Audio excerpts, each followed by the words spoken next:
Tiffany and you. One and one together make two. All the stories that are true. Tiffany and you.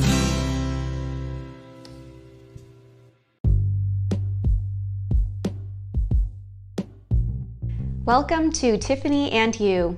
I'm your host, Tiffany Yu. On this episode, we're joined by Lingerr Senghor, who is a high school English teacher and social justice advocate, to chat a little bit more about how her school has transitioned to remote and online learning. Because of COVID-19, teachers and students across the country suddenly find themselves forced to use technology as they teach and learn. We're going to explore the opportunities and challenges that this presents. Hope you enjoy our conversation. Hi everyone, it's Tiffany here, and you're joining us for this episode of Tiffany and You. I have with me Lingerr Senghor. Hey Lingerr. Hey Tiffany. So I always like to start by sharing a little bit about how I know my guests, and Lingerr is part of the Global Shapers community. Casley, who was a former guest, is also part of that community. It's a group of people in their 20s and early 30s who are passionate about social impact and take on impact projects within their local communities. Lingerr joined, what is it, about a year ago? I think it was just about a year. Just about a year ago. And honestly, I've just loved the energy that Lingerr brings to the Shapers.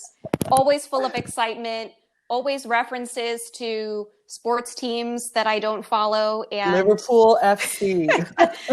and superheroes or something. I'm sad this isn't on video because you can see that I'm literally sitting in a room with a lot of different superhero paintings on the wall with the Spider-Man toy right next to me. I'm wearing a Godzilla shirt. A lot of pop culture is happening. I love it. And sometimes I feel like you show up at our meetings wearing outfits that I am not sure what the backstory is. So anyway, I just wanted to share that because Lingerr is much more interesting than what we're actually going to talk about on our show. But Lingerr is also a teacher at the urban school. Do you want to tell us a little bit more about that?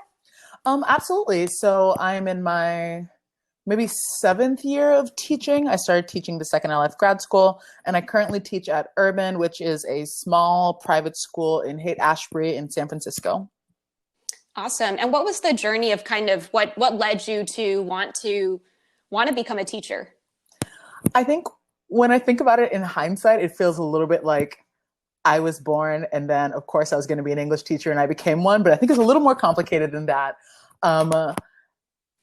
I'd start by saying that it feels sometimes like education is in my blood. So my grandfather actually founded my high school in the Gambia, West Africa. Most of my relatives, my grandmother, my parents have taught at some point or the other. So it feels like it was almost my destiny in some ways. English is a little longer of a story because I think I grew up at a very young age. I wanted to be a pony. And then once I grew out of that, I knew I wanted to do something with books or with movies. And I've always loved reading. I've loved being exposed to different worlds. I've loved the escapism of it. And it felt like reading and literature taught me so much about myself and who I was and who I would become. So I think being able to be with students on this journey as well and just using literature to open up avenues of interest, of curiosity, of identity has always really mattered a lot to me. So pretty quickly in high school and college, I decided that I'd want to be an English teacher. I love that. And I know the second part of your job title, if that's what we'll call it, is kind of as an equity and inclusion advocate. Absolutely. I know that at one of your previous schools, you had won this Teacher for Social Justice Award. Can you talk about some of the work that you're doing there or your interest in that?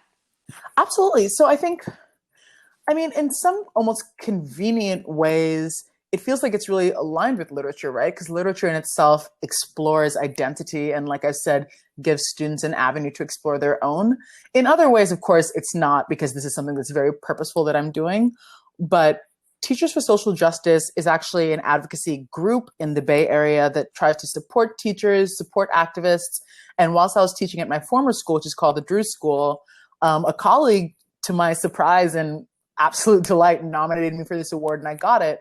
And my students, it was actually really beautiful. So my students all came to the ceremony, and they gave what's I guess a 9-person speech about me. Yeah, you can find video. I have the video. It's so cute. But I think why I got into this was just thinking about my life and how, as a Black woman, as an African, I've just felt like I've been treated differently. I've been seen differently, and often in negative ways, not always in negative ways, but always in different ways. And it started to really wear at me and bring me down in a lot of ways. And I think now that I have the power to do things that could make an impact in the lives of all of my students, but especially my marginalized students, it feels like a responsibility in some ways, but also a fervent, strong, passionate desire to make their experiences better than mine was, and their experiences as good as they can be. And that just looks like different things, right? It means advocating for them with other teachers, with administration. It also just means supporting them, saying, hey, yeah, this really sucks. And I've been through things like this, and here's what I did or what I didn't do. And just reminding them, especially in primarily white spaces like our school now, like Urban, and like my previous school, Drew, that they should also be there, and they deserve to be there. And there are people there who have their best interests at heart. That's beautiful. And a lot of that really resonates with me, I think, as, you know, a disabled Asian woman. I remember I actually had this experience where in an internship that I had when I was in college, one of my mentors pulled me aside and said, hey, Tiffany, I wanted you to know that you deserved your place here. You don't need to have a chip on your shoulder. And to be honest, I just felt really seen. Yeah. And called out a little bit, but that's another thing. But yeah, I think that it's so, number one, it's so important to have role models, and then to be able to turn, for your students to be able to turn to someone like you and say, hey, this is the experience. These are the experiences that I'm bringing in with me when I walk into this school, when I walk into this classroom, and for you to kind of be a mirror for that. So I feel like we could definitely have another entire podcast episode about kind of delving into that space. But part of the reason why I wanted to bring you on is, as you know, as the whole world knows, Absolutely.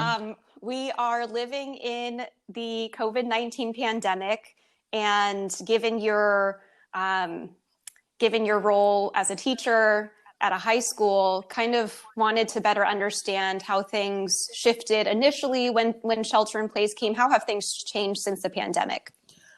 I mean, in every single way imaginable, but I think I'll start big and get maybe more granular. But so my school has shifted, like a lot of schools, to virtual school. We are primarily using Zoom and Google Hangouts for virtual school. We've changed our schedule twice. Once because, of course, our usual schedule just didn't feel like it would work, but we were trying to maintain some sense of it. And the second time was, we cannot maintain some sense of it. We have to radically change how we see our weeks. So what our schedule looks like right now is that we still have 3 classes per subject a week, but the middle class is like a flex period where students can kind of be a little more free. All of our classes are shorter, meaning we're getting through a little bit less this trimester than we normally would. We have built-in time for affinity spaces. We have longer lunches. We have more advising, because I think we think that it's really crucial to maintain contact with our students as much as possible. And we're balancing that with, I mean, it just sucks to sit and stare at your computer all day. And I think we can't make the assumption that everyone has time to spend all day basically at school when you're at home, right? Because people's home lives are entirely different. So what we've really been trying to do is balance what matters to us, which is we see our students, we support our students, we love our students, with we want our students to feel relaxed and free. And part of that might come from being able to engage with us. And part of that will come from just having a little bit less to do, a little bit less on their shoulders, and knowing that that's really okay. Because, I mean, I think what we're trying to do right now is model, this is really hard and we're going to get through it by being kind to ourselves. I think that's what our schedule is modeling. That's what we're trying to do in our classes. That's just what the world looks like right now.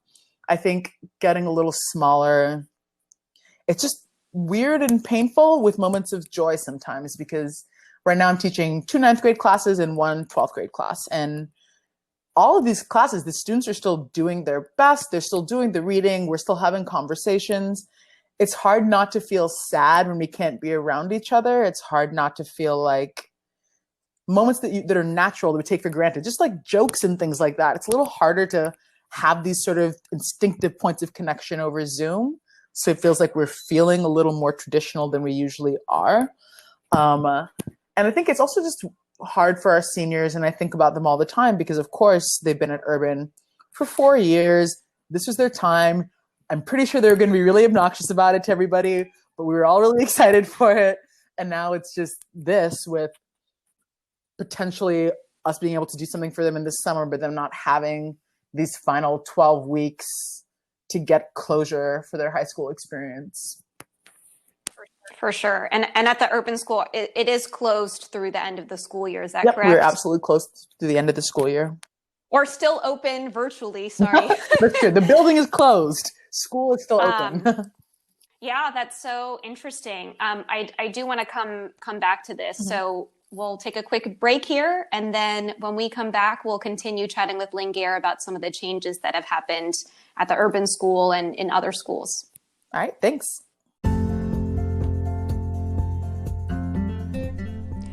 I've been using Anchor to record these podcast episodes. I wanted to include a little bit about why. First of all, it's totally free, and they have all these creation tools that have allowed me to record and edit this podcast right from my phone and computer. Anchor's even helped me distribute my podcast, so now you can hear this episode across Spotify, Apple Podcasts, Google Podcasts, pretty much wherever you get your podcasts. If you've always wanted to start a podcast, download the free Anchor app or go to anchor.fm to get started.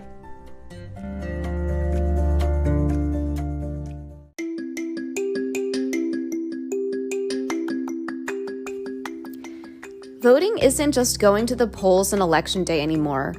Options like early voting, mail-in voting, and ballot drop boxes are available to more voters and are growing in popularity. How to Vote, a tool created by Democracy Works, breaks down the options your state offers for casting a ballot, empowering you to decide when and where to vote. How to Vote is easy to use and helps folks from all over the country overcome many of the process barriers to voting. Democracy Works is committed to helping you vote no matter what. Their tool, How to Vote, does just that. For example, you can sign up for election reminders, see what's on your ballot, get step-by-step assistance requesting your mail ballot, explore your options for returning your voted mail ballot, check your voter registration status, find your polling site, and make sure you have appropriate ID. Decide when and where you'll vote this year at howto.vote.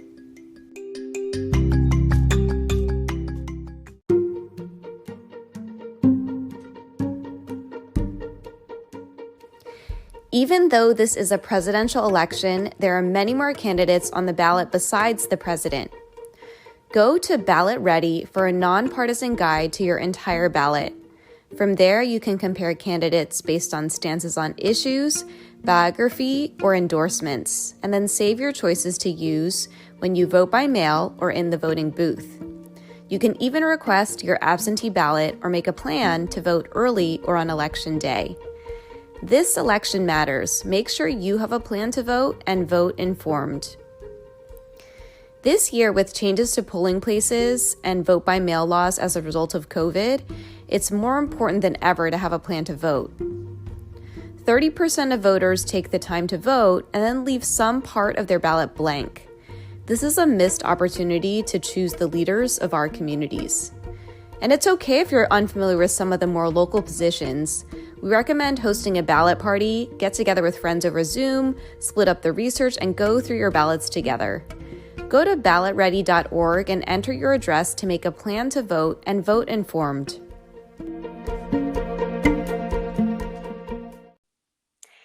And we're back.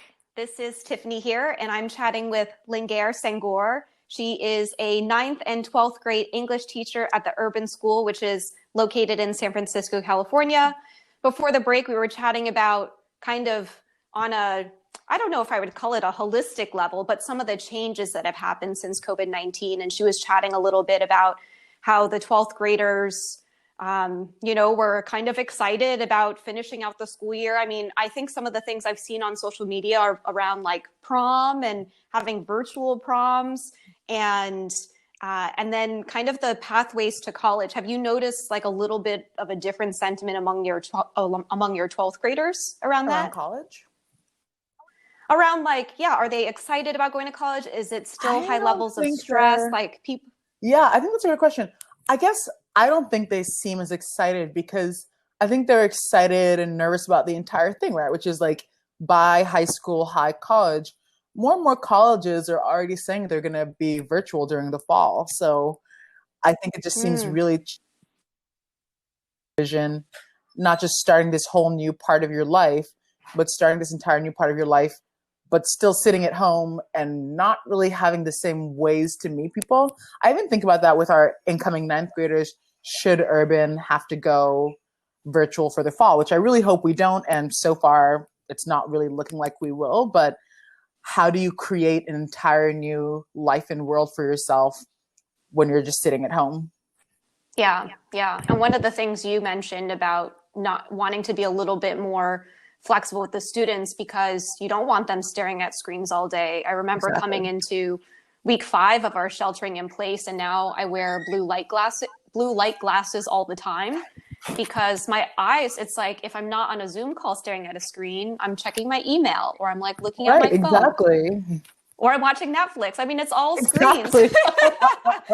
Or I'm taking a digital workout class, which is another screen. Exactly.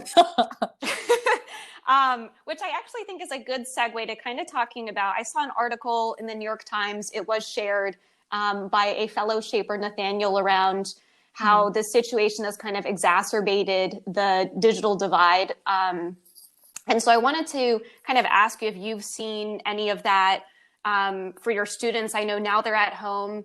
I've heard from some of my other teacher friends that, within their home, both parents are teachers, but their kid is 8, but they only have 2 laptops. How do you navigate the technology that's there, then also the connectivity? So kind of curious to hear what you're seeing with your students. Absolutely. And I do recommend the Times piece for everybody. I think that there are just so many questions around equity and access and even just identity during this time period. And, we can start with some of the more practical ones, which is, does everyone have a computer? I'm really fortunate, my students and I are really fortunate that our school gives us all computers as soon as you get there, so we don't have that worry to the same extent. That said, I think questions around internet access, which I'd almost never even thought about before, are suddenly very pertinent with my student body because they all have computers, they all have Wi-Fi to an extent, but it can change your experience in a classroom when you can't log in or you keep getting kicked off, or I have a bunch of students who can't ever put on their video because it's too much of a strain. I have students who have peers who are also in high school or middle school or college, so everyone's on the Wi-Fi at the same time every day. And that's before we even get, and that's just literally thinking about your computer. But when we get to access to resources, let's say usually I would show a particular version of Macbeth, for example. I would just put that on in class. We already own it. That's fine. Now it's suddenly we have to ask students, do you have this access? Do you have that access? And I love that we're being mindful. So one strategy that we've used is sending Amazon gift cards for students who might need to rent a version of a film or something. But it's something that we just have to keep reminding ourselves that we're not in our physical space where we can access things more easily. Everyone's in a very, very different world. So playing field that is already not quite level, right? Because education is inherently not really a level playing field, even at a school like mine, is even more imbalanced. And then we can expand from that, right? Into like, what do their lives look like? So a lot of people have parents who are home and have siblings. But what that means is if they're the oldest, I've had some of my students tell me, they need to go make lunch for one of their siblings. So that's totally fine. They should go do that. What that means is they can't necessarily be present in the exact moment of class. And that's just, again, more tangible things. Some people honestly are just miserable. I've thought a lot about some of our queer students or LGBT students who aren't necessarily in situations where they feel like they can always be their most full selves, what does it mean for them to be stuck at home? So it feels like there's just so many questions that we're thinking of every single day. And I'm sure we're still missing some. And it makes me frustrated and scared and just hoping that we can do the best that we can for our student body in a time that is just exacerbating everything that was already challenging.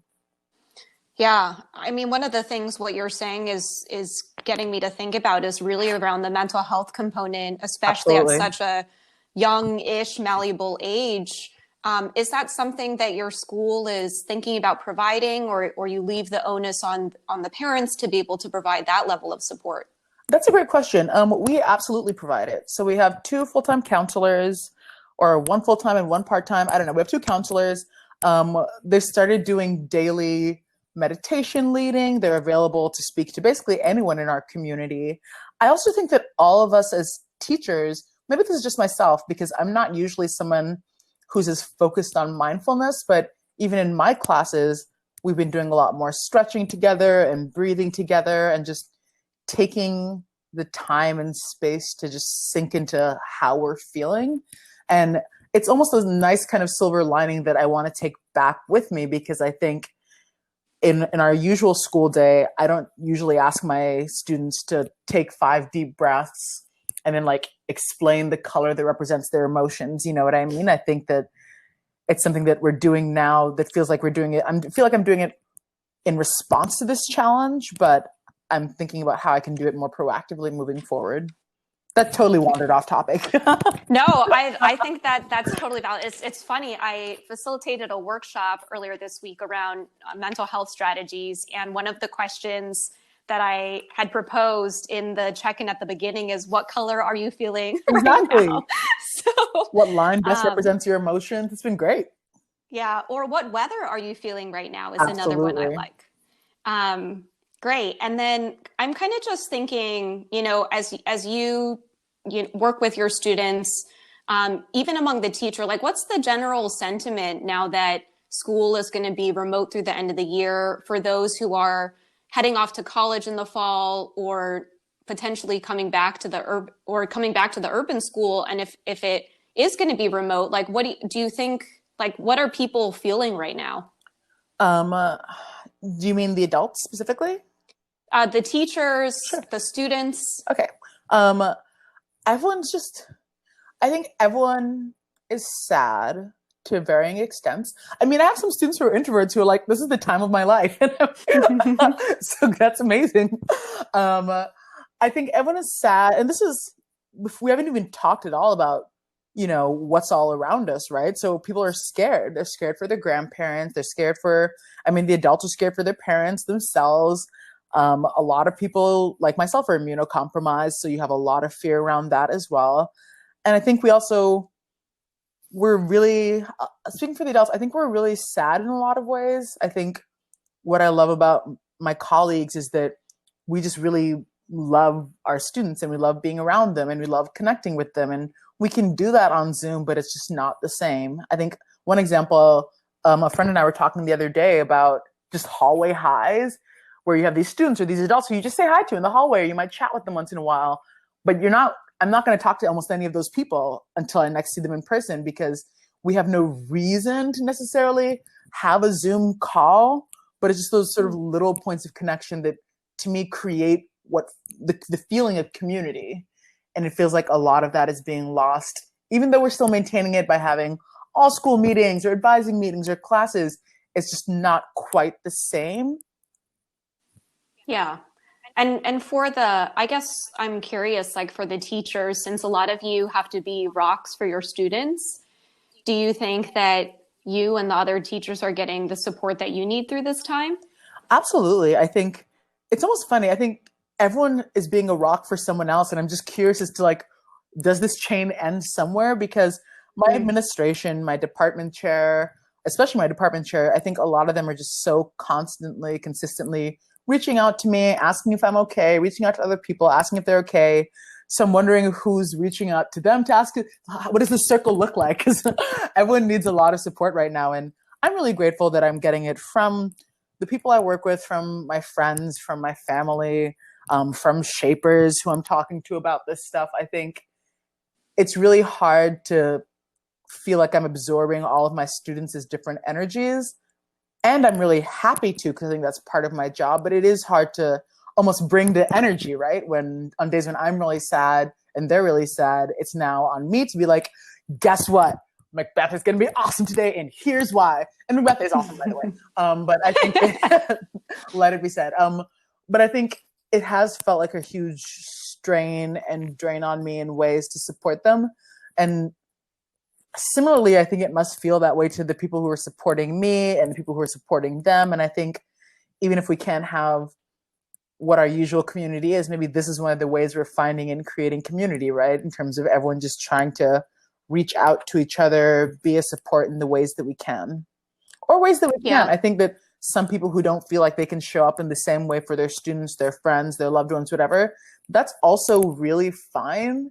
I think we're literally in the middle of crisis and trauma and fear, and this isn't necessarily the point where everyone needs to be a superhero, but I'm glad that the superheroes in my life have been supporting me a lot.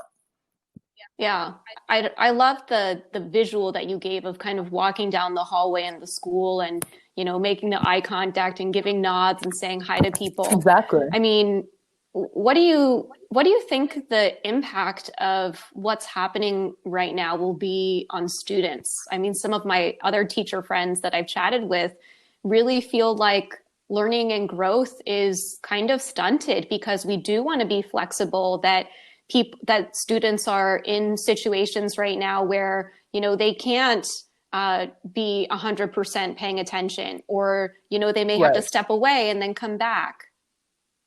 I think their learning and growth is absolutely going to be stunted, and that is okay and unavoidable and something we'll just have to deal with in the future. And a few examples that I can think of at my school, for example, are so in English, it hasn't affected us as much because, at least in my case, I can cater my syllabus to just remove things. So we were going to read 3 Shakespeare plays this term. Now we're going to read 2. We're still learning the same skills. I think that things like some of the languages, maybe math or science, are a little more challenging because students who are going to advance to the next level of math would have learned less than a student who wasn't taking it this term. So I think a lot of things might have to be recalibrated in different ways.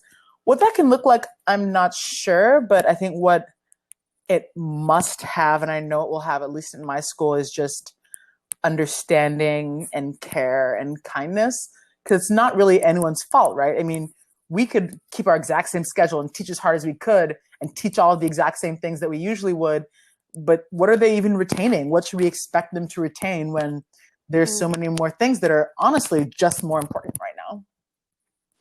Yeah. I think one of the things I've been thinking about throughout this conversation is the fact that things look different right now. They have to. Exactly. And you know, this virus has kind of forced that in a way, and we're trying to adapt and be flexible as best as we can.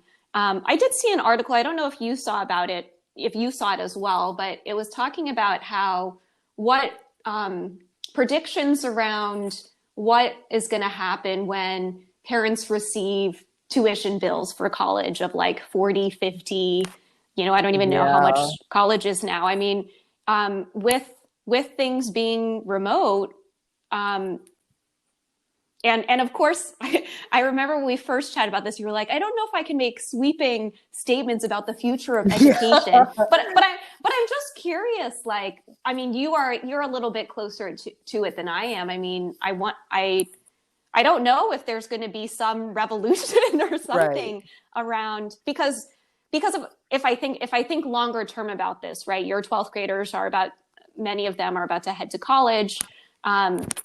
Student debt is, you know, preposterous in the US. Tell me about it. I'm just really curious, I guess kind of what the conversation's happening. I think it's good. It's hard because what this is going to need, or like in terms of just the money, is clarity. I don't know what that can look like. Like, I know that for my school, our students don't live there, right? So let's say that a college removes residential costs, et cetera, et cetera, et cetera. So now you're just paying for the professors, basically. I'm still not sure what that can look like when there's not consistency. I mean, my my peers and I still have class every day, just about every day, or every class period we have. But my brother, for example, who goes to college, his teachers emailed him a packet basically saying, work through this and tell us if you have questions, and that's your term. And I don't feel like that's necessarily a fair thing to ask for a full tuition for. Does that make sense? I think because for me, a lot of teaching, right, is about not just the content or skills, but the instruction. And I don't know how we can assess what the instruction looks like when different people are doing different things. And this isn't necessarily to shame the people who sent the packet. I think asking someone to change to a virtual way of teaching is a huge ask. That said, I think if we're being student-centric, I don't think just sending material is teaching people, and charging people for that feels a little, I don't know, it doesn't really sit right with me. So I'm glad that at least we're not going to be doing that. For sure. And it's kind of, it reminds me of like one of those, so I also do some work in the diversity and inclusion space. And oftentimes, the people who have the marketing budgets are different from the HR people, but and it's just like different, like, and the professors aren't the ones who are being like, here's the tuition bill, right? Exactly. It's probably a different, and then so it's like this whole system is all trying to float effervescently together, or figure out some way to work to keep everyone moving. Exactly. And then you get into people's backgrounds, right? So I feel like there are other things I could do with my time, but I don't have other like pressing needs like a child. So I'm thinking about all of the teachers at my school or the professors who, when they can leave their home and go to class, they're fully there, but we can't expect the same quality of instruction to an extent, right? From people who might have children at home, and their children are home 24/7. And that also has to be a priority. So I think it's all just really murky. Yeah. Well, we'll bring it back to high school and kind of start to close our conversation. But what are you thinking? Are there, like, what are the questions that you're thinking about in terms of what you're thinking this new normal for school and education is going to look like? I think something that's floating around in my mind is just about rigor and what is rigor, because this term has been way less rigorous in my mind. Like, I don't think I'm assessing as rigorously, assigning work as rigorously. I'm not expecting my students to have this same kind of rigor or attention that they usually do.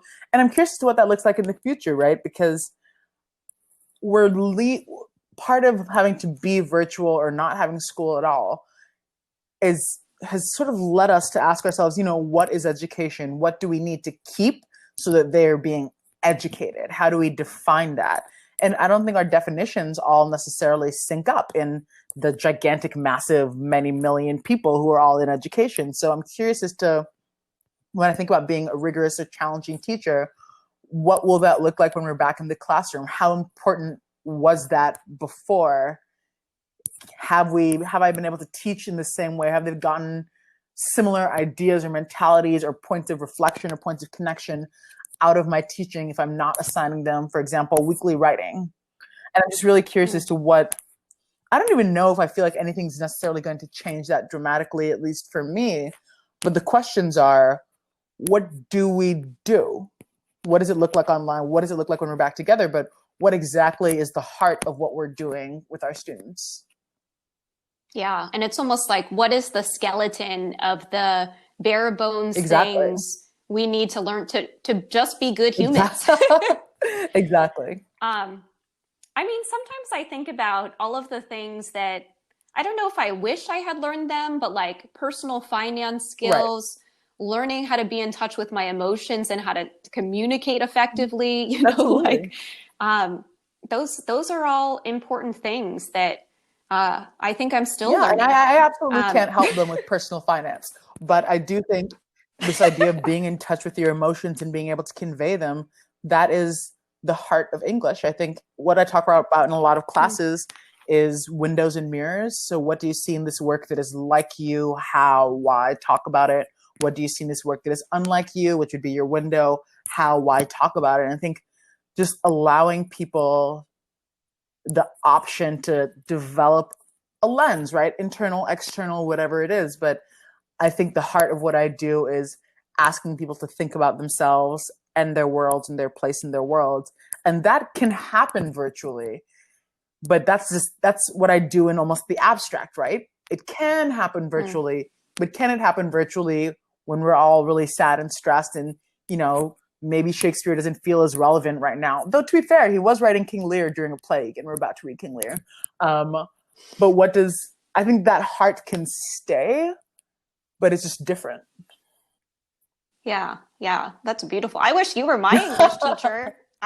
Mirrors and windows, I love that. Well, we can do a book club, but everyone hates being in book clubs with me. Were you? I did read How to Be an Anti-Racist, which was the last book club that I missed. Yes. We will save that for the next podcast. I guess for our listeners, are there, and most of them, or I'm not quite sure, but I'm going to assume that the majority of them are post-college, are well into their careers. Are there things they should be thinking about, or how can they support secondary education? What are there questions that we should be asking ourselves? I think you should be asking yourself, I guess, some of the questions you've asked me, which is why does education matter? And I guess depending on what your response is, just act on that. I think that a lot of people, if you're listening to this and you have the resources, donate money to different public school districts, to systems. I think a lot of them are really struggling. Look into the different GoFundMes I'm sure teachers or students might be having. I'm sure there's so many places where you could donate a computer or an iPad. So I think really figuring out, if you're fortunate enough to have plenty, what you can share with people who don't have as much. And if you don't have plenty, I think just be kind to yourself, be kind to everyone else. That's all I'm asking my students to do. And I think it's the fairest thing that any of us can do right now. Yeah. And some of the work I'm doing, some of our partner nonprofit organizations that serve people with disabilities have a program where you get, $10 a month for Comcast internet, and you can buy a computer for $150. Right. Like both of those very heavily subsidized and sometimes still out of reach. So yeah, I think just being really cognizant. And it was interesting. I watched a panel discussion over the weekend around, if we could add, like, what does the new Americans with Disabilities Act look like? And someone had mentioned, now that we have moved to more of a digital sphere, it's access to technology and not just the iPhone, but the Wi-Fi connection, which we chatted about as well. I'd like to close. I feel like we had a really amazing conversation around the work you're doing in your schools, what's kind of happening from an education perspective now that things have moved remote. What are you doing for fun? Well, my screen fun is definitely, the unholy trifecta of Netflix, Hulu, and Disney Plus. And I'm watching, oh my God, I almost forgot HBO. How could I? So I'm watching a lot of different things. I recommend True Blood, which I'd never watched before and is extremely delicious and scandalous. I'm reading, of course, given my profession, I'm reading a novel called Lagoon, which is about aliens landing in Nigeria, and it is hilarious and really exciting so far. I think I'm sitting outside and feeling a lot, feeling the sun, looking around me, trying to take it all in. I am, writing postcards, probably doing lots of, I've started to do puzzles. I hate them, but they're okay. Oh, yeah, they're very frustrating. I actually have a friend. Very frustrating. I have a friend, and what she does is she, I don't know if license is the right word, but she finds female artists, and she puts their artwork onto puzzles, because she actually did that for stress relief. Yeah, I think it's called Jiggly Puzzles. Anyway, I'll send you the link. I'll include the link in here too. I'm already at that website. You're already at the website. Normally, I ask our guests if there's a place you want people to follow up with you, if people want to continue the conversation. I know since you're a teacher, that might be a little bit different, but is there a place where people can find you if they want to continue the conversation? We can also just refer people over to Shapers. No, there absolutely is. I think if you have ideas for me, thoughts for me, dramatic criticism, questions, you can find me on LinkedIn, Lingerr Senghor. You can find me on Facebook, I guess, but probably LinkedIn. Awesome. Thanks so much, Lingerr, for being on my show. And that's a wrap.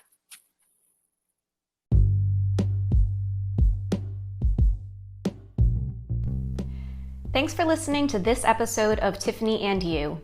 This is your host, Tiffany Yu. If you enjoyed this conversation, please leave us a rating and write us a review over at Apple Podcasts. It allows these conversations and these episodes to be discovered by other podcast listeners. I'm hoping that we can co-create something here that's valuable for you. So to the extent that you have feedback or other topics you'd like us to explore, don't hesitate to reach out. You can find us at tiffanyyu.com/podcast. And a special shout out to Root Hub for our opening and closing podcast medleys. We release episodes weekly, so I hope that you'll join us next week for the next episode.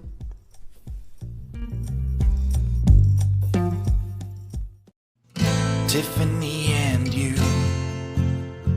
This one is done and another coming soon. A special rendezvous